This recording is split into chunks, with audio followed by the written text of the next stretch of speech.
Hello, welcome to Off the Shelf Reviews.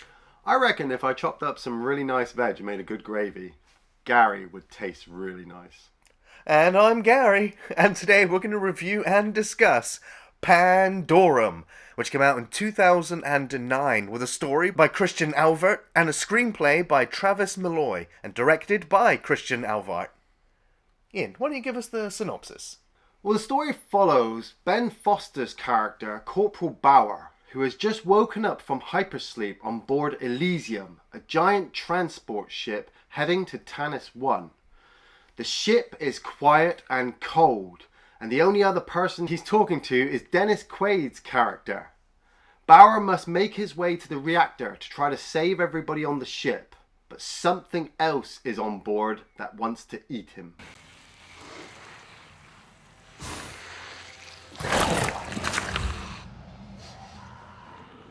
So, I'm just going to say it right now, because it's not obvious from the get-go, but this is a Paul W.S. Anderson production.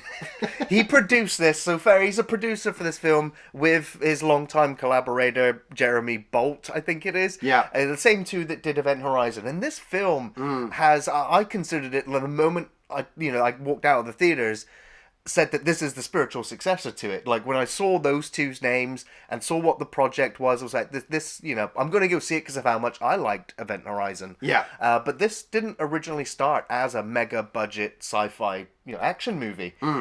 This was originally a small script that was about to get made on a budget of like $200,000.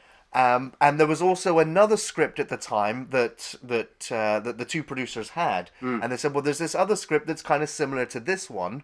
Let's buy both, merge the two scripts together as long as we get permission from both of them, merge them, and then make one film based off both the ideas.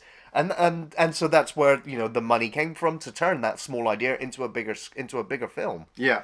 Unfortunately, this film also didn't do very well. Theatrically, critically, this film wasn't shown to critics, and that's usually a big sign that a film is going to fail. If they don't show it to critics, it's usually because they want to hide it. Yeah. But at the same time, this film didn't get very much advertising for it. There wasn't a big push behind it. No. And so it literally came and went, and very few people went to see it, which is a little bit sad because this film was the beginning of a planned trilogy. Wow.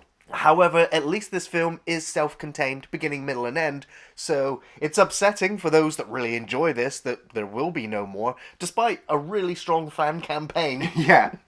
Even the director and the writer were like, I'd love to do more, but the money ain't there, so it's not going to happen, but, Yeah, I did not see much for this film when it first came out. I mean, we were talking before, and Gary was like, look, I saw it in the cinema, and I'm pretty sure I fucking told you about it. And I'm like, yeah, but did you tell me and advertise it as this really great film, or was it just like, oh, I went and saw this and it was enjoyable?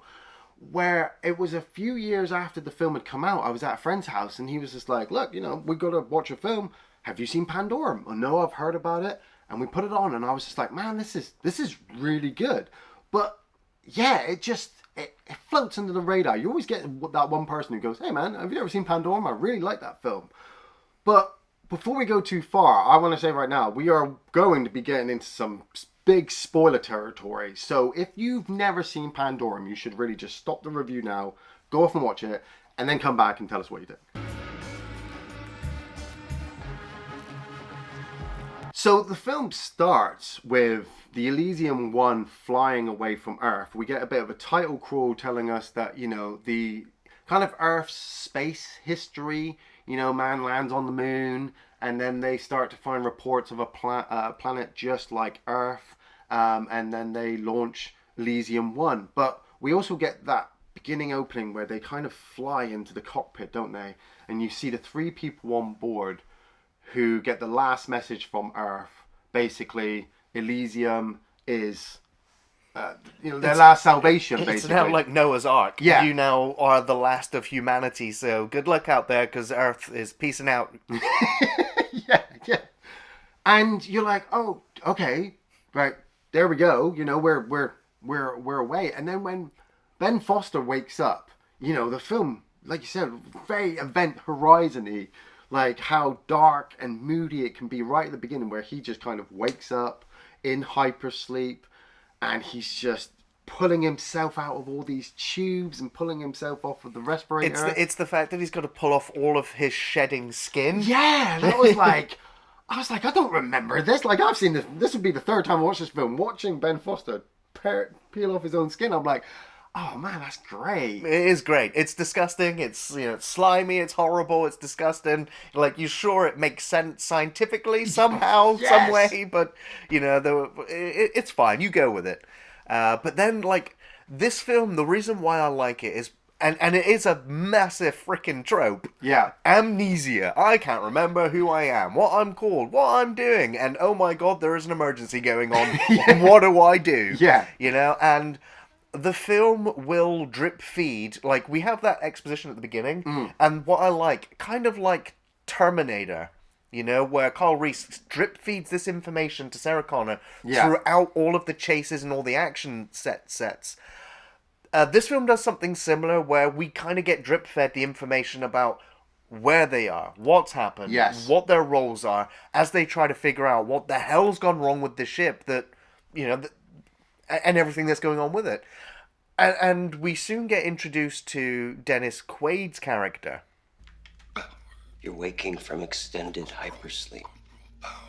This is disorientation. Did you get that fucking light out of my eyes? Sorry, sir. Corporal Peyton, he wakes up from cryosleep as well, suffering from the same problems as Bauer. But, when they look at their arm, the sci-fi-ness in this movie, I'm a bit of a sci-fi whore. You start talking, lasers and fighters and, engineer tech that I have no idea because it doesn't have any explanation. I'm all over it. And the way they kind of talk to each other about the numbers on their arm, of what unit they're from, and who's supposed to be here to wake them up. And Dennis Quaid starts jumping on the computer because he's just like, well, I think I know this. And through the power surges as well, Bauer's character is just like, look, I don't really remember why, but that's not good. And I think I'm an engineer. I'm part of the flight crew, and I think I'm supposed to do something like that. He reminded me, this is the third time watching this movie, he reminded me of Isaac from Dead Space. Sure. I was like, man, get Ben Foster back to play Isaac in the Dead Space movie. That would be fucking awesome. Power systems must be free floating between uncoupled circuits or something. The override grid won't even lock in. What do you think? They come up with the idea they can't get through wherever they are. They can't get through to the bridge because the door is being jimmied. We see evidence that even though there's nobody there, kind of people have been there. Something has been going on. And so Bauer has to climb through the air ducts. And one of the things I got used to really early on was just how dark everything is and has to be. Because not only is there no power, but it seems like there's no power and it hasn't been for an incredibly long time. Right. We see the dust on the consoles. These things are going to take time to light up. And so when he's crawling through the pipes, he has that little moment where he's freaking out. He's literally been awake for 6 hours, and he's in an air vent, and the ship's going to explode, and he doesn't know why. The whole claustrophobia and everything is it's captured really well, and that's one thing I do like about the set design in this film, and we'll see it as we go through the scenes in the film, how well they've set the location, which is an abandoned power plant in Berlin, in Germany. Wow. And so the way they've decorated it to turn it what you would believable is in the interior of a ship. Yes. They've done really, really well. I'll also say the exterior shots of the the CGI ship flying through space. Oh, yeah. I'll say it's a really cool model. I really like it. Yeah, They've done a good job. I did just because it just gave you this really impression that it's just incredibly long. So when you get the long winding tunnels and the dark claustrophobic corridors, I'm like, yeah, I'm totally on there. Absolutely. You also have to remember, this is not a cruise ship. It's not a luxury liner. Yeah. Most of the crew are meant to be asleep until they got to the planet. That is this ship's sole purpose. It wasn't there to entertain people over any amount of time. So it's just functional. Yeah. Well, it's supposed to support them because the crew are supposed to alternate shifts. Yeah, over 2 years the long on, period. and then back to sleep. So there would be something, but nothing too substantial. Yeah, because we're talking how many people were on board? A couple of 100,000 people. Because you had the crew, you had the colonists they were carrying, and then you had all the crew families. So there are going to be hypersleep capsules all over the place. But we are seeing nobody. Until, I mean, I love Dennis Quaid, you know, the Jack Putter machine, zero defects, you know, he's just great, Dennis Quaid. He does have a really good moment here. It kind of breaks the tension a little bit, where, you know, he's panicking in the tunnel. Oh, yeah. And he's just like, is this a bad time to tell you? I got the bridge door open. And he's just like, motherfucker, you. So actually, I'm kidding. And it does it. That just completely breaks tension. But when Bauer falls out of the air vent, and Ben Foster falls on a lot of shit in this movie. Like, he's either being thrown onto it or he falls onto it. And I'm like, man, that guy... acts. We get introduced to Gallo, played by Cam Gigadent, and Gallo is in the air vent. He's naked and he's you know, crazed. He's been out for a while, and he and Peyton, Dennis Quaid's character, obviously start to talk about what's going on. You know, Dennis Quaid's like, look, I've got a guy out there. He's heading to the reactor. We're planning on saving everybody. And Gallo's like, you don't want to save everybody. You don't know what's out there. And we keep flicking back to Bauer having to deal with these things. Well, that is it. Here is now, you know, the monster on the ship. The haunted house movie in space, you know. He sees this woman at first. Yeah. They have like a brief exchange before she vanishes out of there, before we then get to see this mangled body that's hanging there. So these are all the signs that, of course, there are other crew out there. There is something horrible going on, and then the blue glow, which kind of symbolizes in this film the approaching monsters. Yes, well, that and the screeching. And the howling, and then the panicking and the running. And he ends up bumping into Norman Reedus.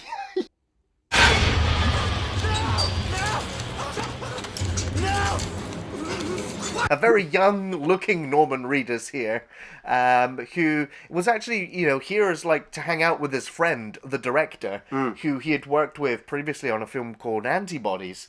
And so he was just like, I just wanted to be here and hang out with my friend, the director, and I got a part. And I'm dead!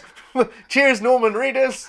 When you look like Norman Reedus, you just end up in films. I mean...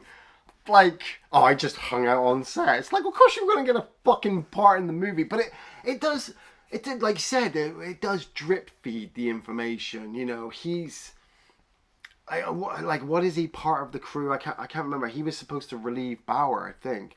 And when he's released from the trap, he knows kind of what the things are. And he starts to cover himself in, like, oil to hide his scent. He runs off. Bauer's already... armored himself at this point with this stun gun thing, you know, which I don't know, he has to pump, or it's already, I don't know, Turbo Kid's laser gun, I don't know. But he chases that, they get chased by these creatures, and the creatures, they reminded me of the things from The Descent. Absolutely, yeah. Well, but they're not blind. No, they're not. Because they use light to light their ways. They can see, you know, we'll learn later on, you know, what they are. But when you see them running and leaping and how fast they move, and then when, you know, Norman Reedus is the guy who's going to get eaten because Ben Bauer is going to go fucking way. And when he does, and you see him, he gets hooked up on by his foot, doesn't he? Yeah. And then he gets knifed in the gut, and they are just scrambling, just fucking eating. You're like, okay, we do not want to get caught by them. But we do get our first real big close-up of the monster as well, because Bauer, he ends up climbing up to the top and looking back, and he does fire off a shot. Yes. But I think there's like a glass or a barrier or something. Yeah, he didn't realise it was like a window. Right, and but we do get to see our first close-up rule there of the monster, and I believe the lead monster is played by the captain that we saw right at the very beginning of the film on the bridge. Oh, so I was like, that's a nice little way just to show him out of makeup at least. Yeah. But I will say, I think the makeup design here, they did a really good job. I like the fact that they're not CGI monsters, but yes. they are people, they are dancers, they are acrobats, they are gymnasts that can move really well. Yeah. But I like the fact that they use CGI to just like maybe remove a nose. Yes. Or remove parts of their bodies, and they use the CGI to touch up the makeup effects, and here it works really well. Yeah. We are introduced to, I think it's Antje Traue, who plays Nadia. Great actress. I know only one other film that I've seen her in, which was Man of Steel, as the female Kryptonian that Clark Kent fights. And I gotta say, I fell in love with her then. You know, I've got something about a woman in uniform. I just, yeah. And I didn't realize she was in Pandorum. So when I was watching Pandorum, I was just like, wow, I love this actress. And she plays this really well. Like, she is a botanist who saves Bowers, and she starts to take him through the ship. But they also come across Man, played by Kung Lee. Which I'm sure you'll recognise, Ian. I mean, you absolutely have to recognise this face. Yeah. He's from the Tekken movie, which came out a whole year after this. Man, what? Thus ending the career of Kung Lee. Oh man, that's so bad. Like, He's really good in this. He is. He really gets to show and utilise his martial arts prowess.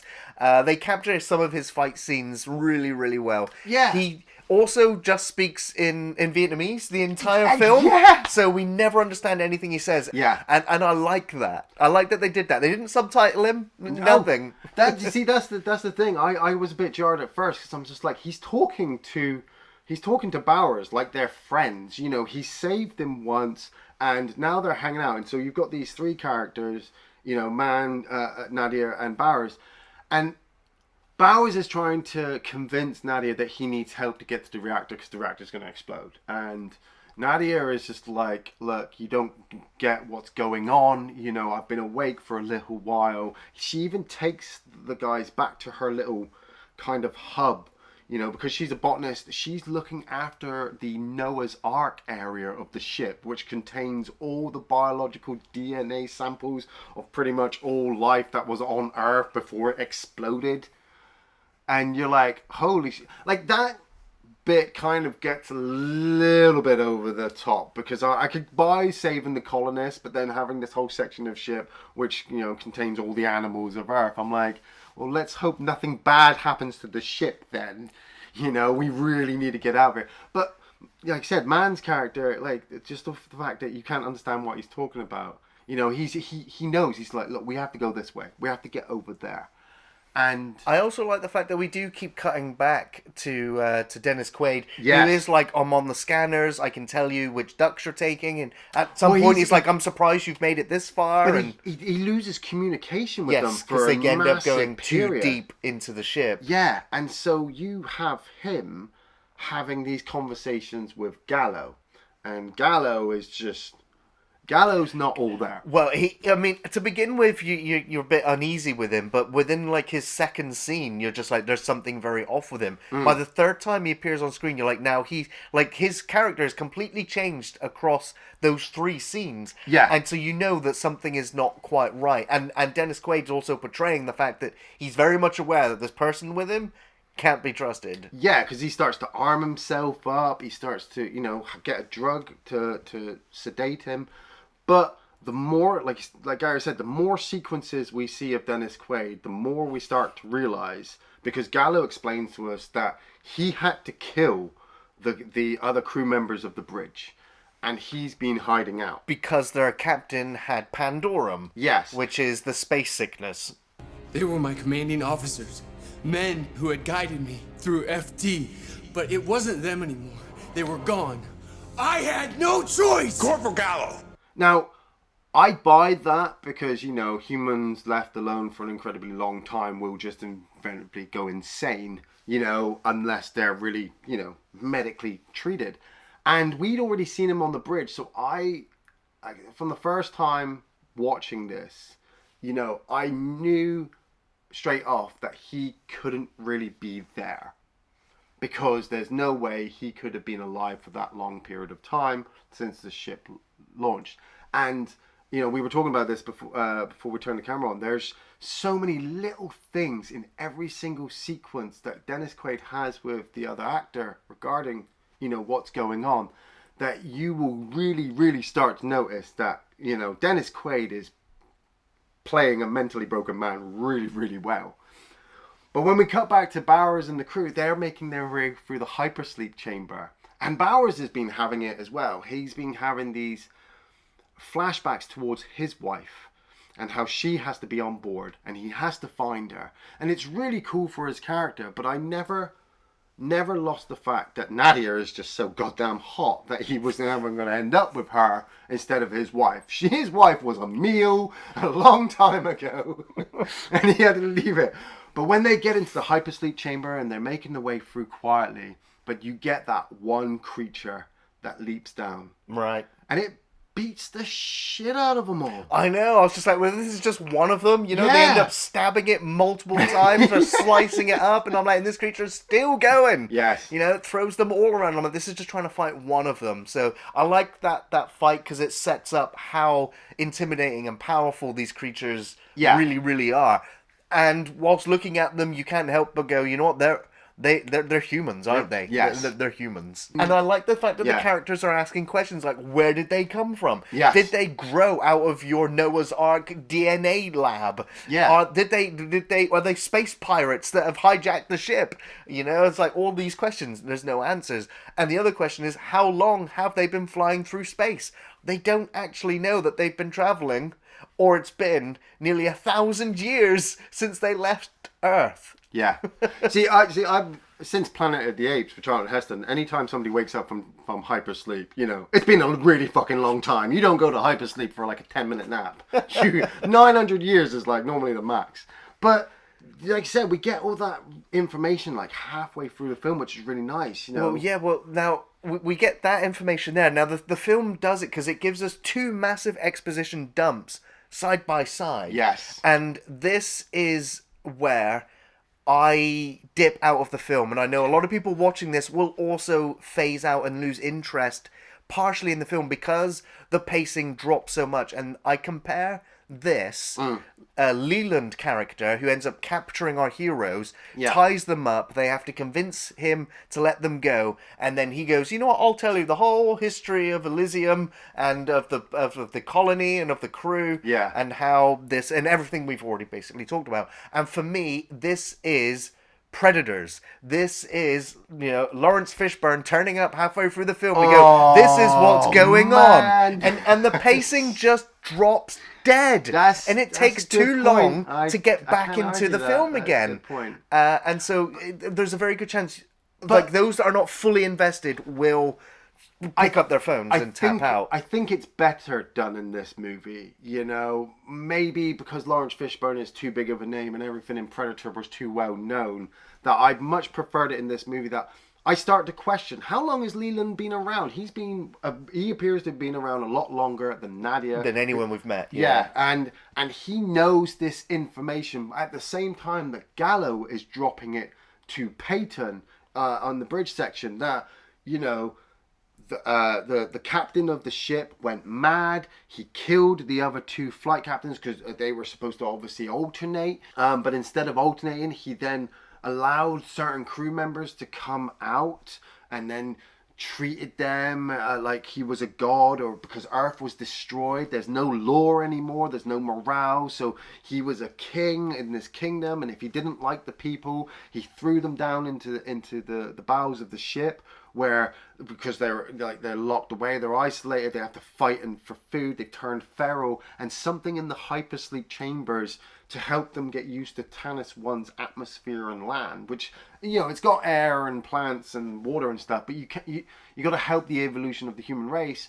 They've been injected with something to mutate them. So yeah, all those things in the bowels of the ship, those are crew members that have been released by the captain over 900 years ago, and so evolution has occurred, and the DNA mutation through the descendants of those that were first woke up has allowed the monsters that we're seeing, which are descendants that have evolved to live in their surroundings. See, now I contemplated with the idea that Gallo / Peyton has been doing this over a number of times. He's kept opening his airlock, because I know we discussed it and you were like, well, no, he's done it once, he grew old, and then he put himself to sleep, because that's how Leyland explains it as well, that he put himself back to sleep. But I also like the idea of maybe he's done it a couple of times, and so he knew the reactor needed fixing, so he purposely put himself to sleep and reset Bowers, so that when they woke up, but oh, you're the mechanic, you have to go fix the reactor, you know, just to keep it going.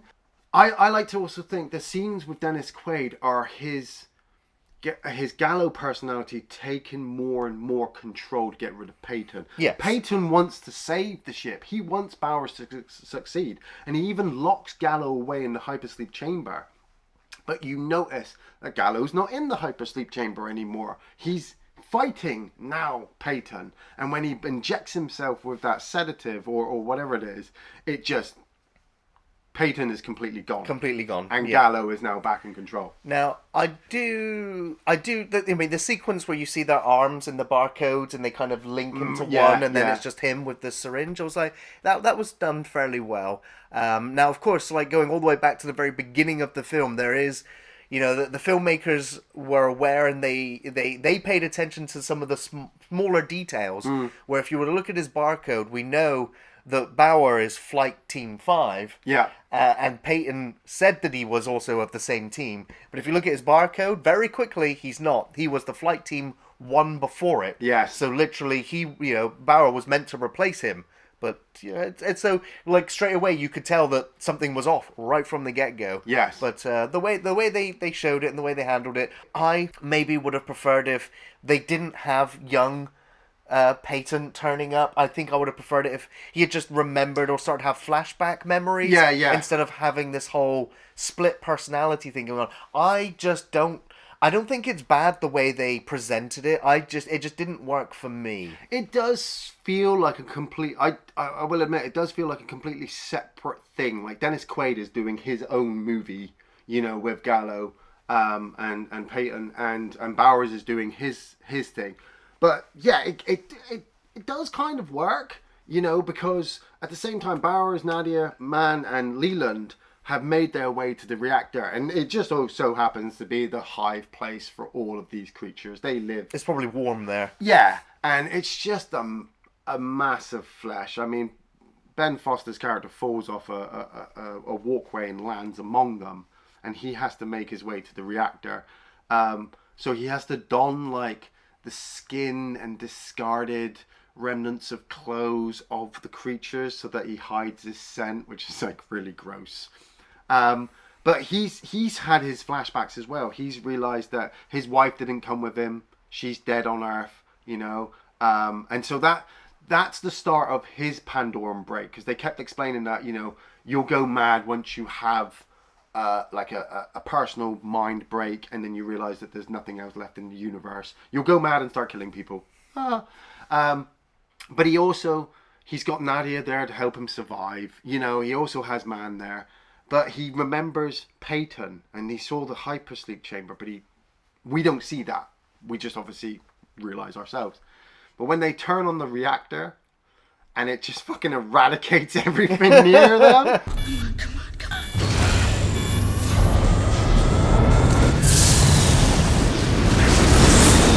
Mann's had to leg it. Leland's had to leg it. You know, Bowers and Nadia, they've made their dramatic run from there. And we have this final showdown between the leader hunter of the creatures and Mann. And, like, even though there's like a cut halfway through the fight, I still think the fight's really fucking cool. Yeah, it moves fast, you know, and it's energetic, and it's not really gory, but it's fairly bloody in places. Yeah, you're getting behind Mann. Like, absolutely. I want him to win, but then when he gets hit, I realize, yeah, he's good, but these things are still stronger than him. Right. But then when he's getting eaten on the side and That's things horrible, yeah. and he just starts fucking stabbing the shit out of it, and you're just like, go on, die, and it dies. And he turns and he sees this little child creature nearby, and I'm like, fucking boot it in the face. You know it's fucking evil. I mean, look, I'm sorry. Don't judge a book by its cover, but we've just killed its dad. Or its brother, uncle, dad thing. And it just slices his throat and Mann's dead. Brutal. Yeah. Well, Leland doesn't fare too much better either, as he shuts the door behind the other two who are being chased by the rest of the monsters. He runs into near enough the bridge, and immediately gets one shot KO'd by Dennis Quaid. He gets the needle right in the eye, and I think his body's still twitching for a little while after. Yeah, because that thing was empty, so like he's just dying from the wound in his eye. Right. But we get Nadia and Bowers into the bridge with Dennis Quaid. And it's really weird at first that the camera pans and you see Dennis Quaid in the chair, but nobody says anything yet. And he starts to get the big information dump, you know, where 900 years into the future, 900 years since launch, you know, the ship has got to Tanis.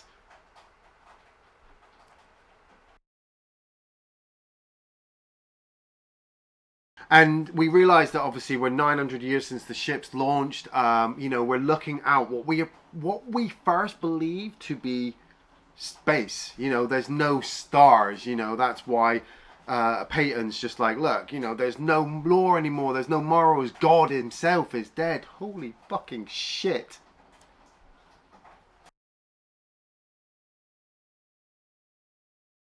And we see the shielding fall back from the cockpit view screen, and we realize there's no stars, you know, there's no morals, you know, God himself is dead. And Bowers and Peyton are fighting because, you know, Gallo, Peyton, Dennis Quaid's character, knows that Bowers is suffering from Pandorum himself. He's seeing things that aren't really there, and it's, you know, they're kindred spirits or something. But he's, you know, Bowers is shouting at Nadia, what do you see? What do you see? And then you see the first of luminescent creatures start to swim around, and you're like, what? If you're in deep space, it's kind of like in a deep ocean, but you do realize, look, we're underwater, you know, and we can save everybody on the ship. But Bowers starts to massively have a mental break. He starts seeing creatures that are attacking the bridge that aren't really there. And Nadia had already taken a knife wound earlier on against Leland, and now she's having to fight Dennis Quaid's character, who's obviously superiorly stronger and been doing this a number of times, and so he almost takes her out. But Bowers shoots a panel, and the panel cracks the view screen, and so now the water is starting to come in. Yeah, and, you know, he kind of sits there and accepts his fate. Yeah. He literally just puts his hands over his head and screams and hollers as the water just literally flushes through the rest of the ship, as it's then a last desperate struggle to get into the escape pod and launch it.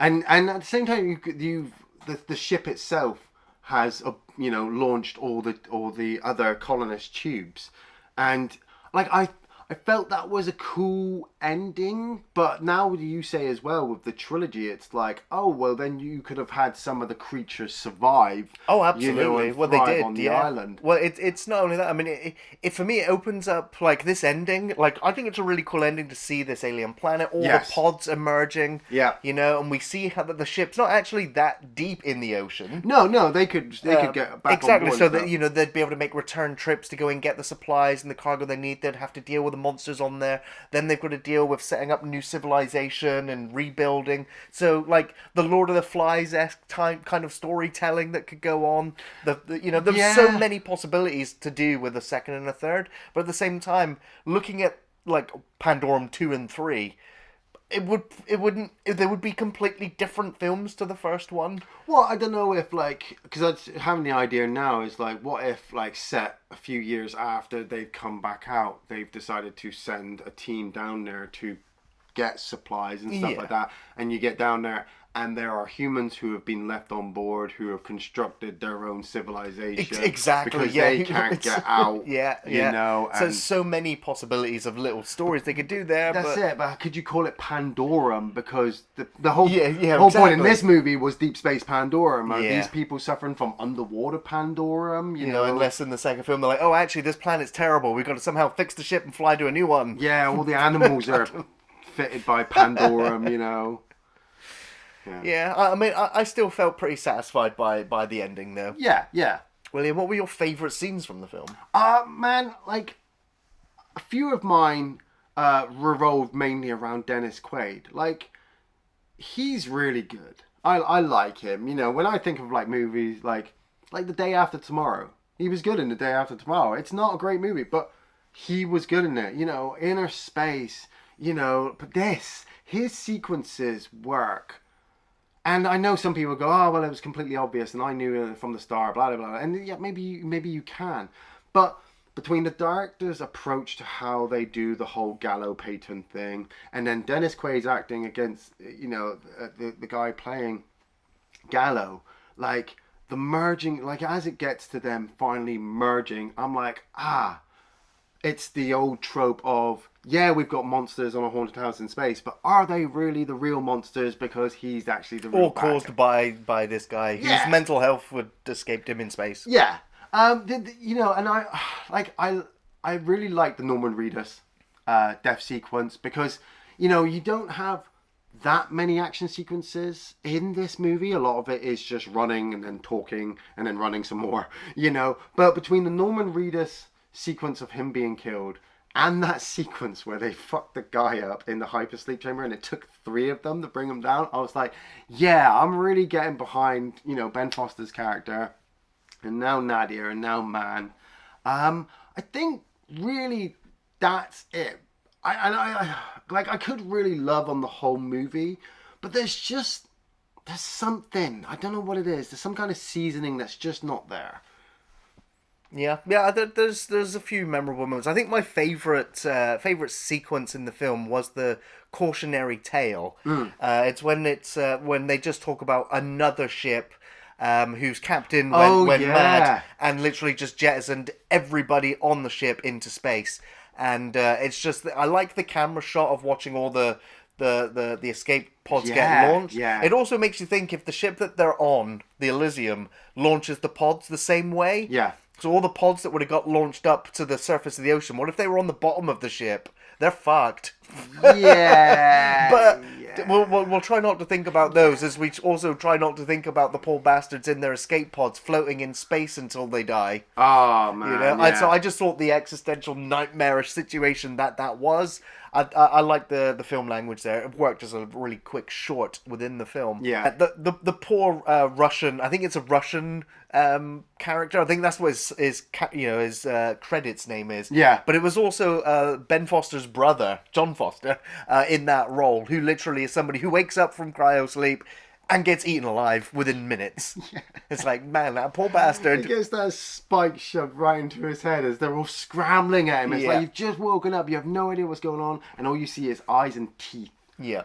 But one of my other favourite scenes isn't really a scene, it's a feature, and that is the set design that they did in this film. Now, they didn't have too much space, so they reused the same location multiple times for, like, the bridge, nice. For the wake-up area, for the DNA area. Yeah. Like, it was all in the same location, the exact same spot. They just redressed that scene for each one. But I think they did a fantastic job dressing each of those sets. And I also love the attention to detail where throughout the whole film, and it is kind of a trope within the genre, is that you're on a spaceship and it's constantly dripping water. And then you start to see fungus and algae growing, and I'm like, well, it's understandable, the ship's been in space a long time, no one's cleaning it. But then you find out it's because it's underwater. You're like, it's really cool. Yeah. Well, Ian, do you recommend a Pandorum? I do. And I will also understand why there could be a lot of people out there who say, oh, Pandorum shit, and I don't like it. And they have their reasons too. And I also understand why people may not have seen it, because it's, unless you're told about it. But I love a good sci-fi. I love a good horror movie in space. And I kind of love originality. Now, there may not be a lot of originality in this, where a guy just wakes up with no memory, has to go and rescue everybody, and then there's something trying to eat him. But the way it's addressed in this movie is done really well. Like Gary said, the set pieces, you don't know you're in the same place over and over again. They tart it up and make it look so nice that when it's really, really dark, it's dark, scary, and claustrophobic. And then you get hit by like a piercing light that you haven't seen, and just like the characters, you're like, whoa, what the fuck is going on? I thought when I first started the movie that the pacing might drag, and it is like an hour and 48 minutes, but I was able to pause it at a really good Dennis Quaid part, and I was excited to come back to that part because his moments are quiet where you start to really understand what's going on, you know, compared to Ben Foster's moments where he's just running and trying to stay alive, and you're like, let's go, man, get the fuck out of here. Yes, I totally recommend Pandorum. Yeah, I'm gonna have to also be recommending Pandorum. For sure, it's such an ambitious project for the director and crew, and I think they really delivered a well-crafted action horror science fiction film. The cast were pretty good, and Ben Foster carries the film fairly well with a strong showing from Dennis Quaid. My biggest complaints, includes the pacing drop with Leland's character and the convoluted reveal towards the end. You know, it wasn't bad, it just felt a little bit unsatisfying for me. The drip feeding of information was alright, until it slows the pace to a crawl, but there was enough tense chases and gory deaths and interesting monster design and a fantastic set that the good really outshines the formulaic tropes you'd expect in this genre. Mm-hmm. I also highly recommend Pandorum, as we don't have too many good sci-fi horror movies, and those that are worth seeing are often overshadowed. It's a shame this wasn't successful at release, but it remains a cult movie in the making, with some die-hard fans still waiting for the sequel. Don't fear the end of the world. Fear what happens next. Thanks for watching Off the Shelf Reviews.